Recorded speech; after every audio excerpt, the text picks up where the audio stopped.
Selanjutnya, tahap yang kedua, kita masuk ke jurnal pengeluaran kas.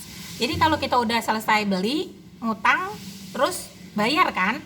Bayar kas. Nah, ini ada di halaman 109. Ya. Contohnya, misalnya ada transaksinya ya. Membayar di sini nih yang di jurnal pengeluaran kas halaman 108.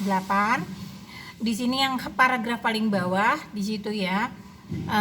Contoh ya, akun lainnya digunakan untuk mencatat debit pada akun apapun yang tidak memiliki kolom khusus. Contoh, Norseto membayar sewa sebesar 2.400.000 pada tanggal 3 Maret. Transaksi tersebut dicatat dengan memasukkan beban sewa pada baris yang tersedia dan jumlahnya 2.400.000 dan kolom debit akun lainnya dalam kolom debit akun lainnya dan kreditnya kas. Nah, kita lihat di jurnal pengeluaran kas, kodenya itu KK atau kas keluar. Ya, tanggal misalnya 3 Maret ya. Itu untuk membayar beban sewa. Jadi di akun yang didebit kita tulis beban sewa. Terus debit akun lainnya itu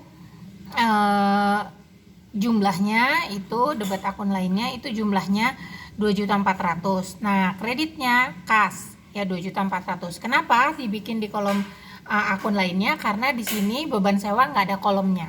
Jadi masuknya ke kolom akun lainnya. Terus tanggal 16 Gilang ya.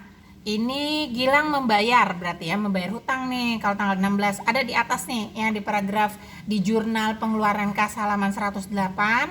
Di sini paragraf yang kedua, di sini disebutkan ya, contoh ya, pada tanggal 16 Maret Norseto Corporation membayar utang kepada Gilang sebesar 1.845.000 ya.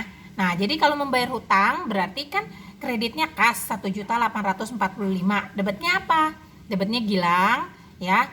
Terus hutang usaha di debetnya 1.845.000. Saldo normalnya utang usaha kan di kredit. Kalau sudah dibayar, taruh utangnya di sisi debet, kreditnya itu kas gitu ya.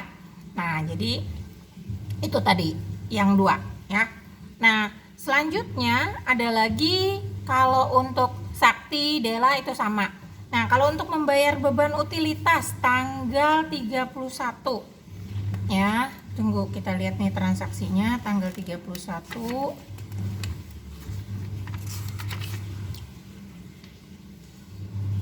Maret.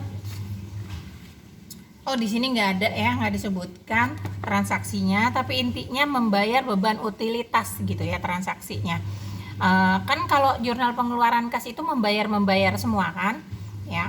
Jadi tanggal 31 itu beban utilitas, membayar beban utilitas. Jadi karena nggak ada kolomnya, masuk di kolom debit akun lainnya atau beban utilitas ya. Kreditnya kas sebesar 1.575 ya. Nah, kalau Tokozena sama. Jadi membayar Tokozena sebesar 900.000, jadi kasnya di kredit, debitnya hutang usaha ke Tokozena sebesar 900.000 ya. Nah, kalau sudah semua kita masukkan yang ada di transaksi, di sini nggak ada contoh transaksinya, tapi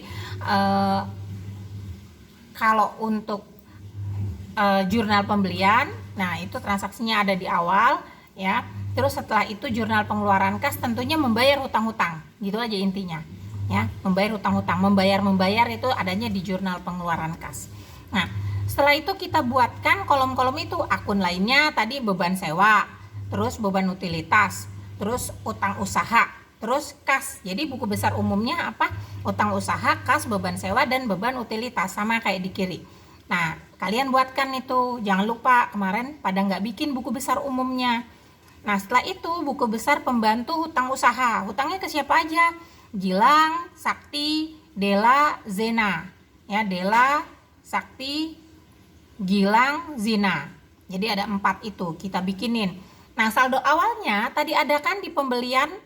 Nah, setelah itu baru dilanjutkan dengan yang pengeluaran kasnya ya.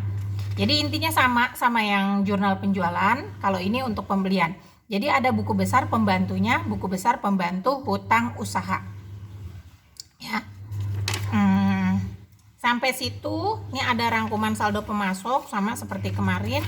Terus kalian lihat di halaman 112, di situ ada The Deer Hunter Corporation. Kalian membuat jurnal pembelian dan jurnal pembayaran kas atau pengeluaran kas. Akunnya untuk yang buku besar pembantu. Jadi buku besar umumnya jangan lupa bikin ya.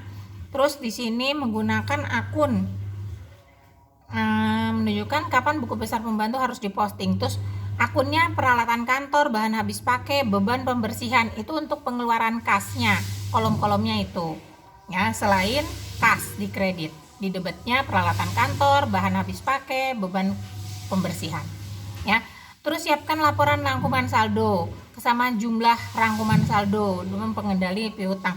Tapi jangan lupa bikin buku besar umum selain buku besar pembantu ya. Nah, itu aja. Kalau misalnya masih kurang jelas, tanyakan ke ibu ya.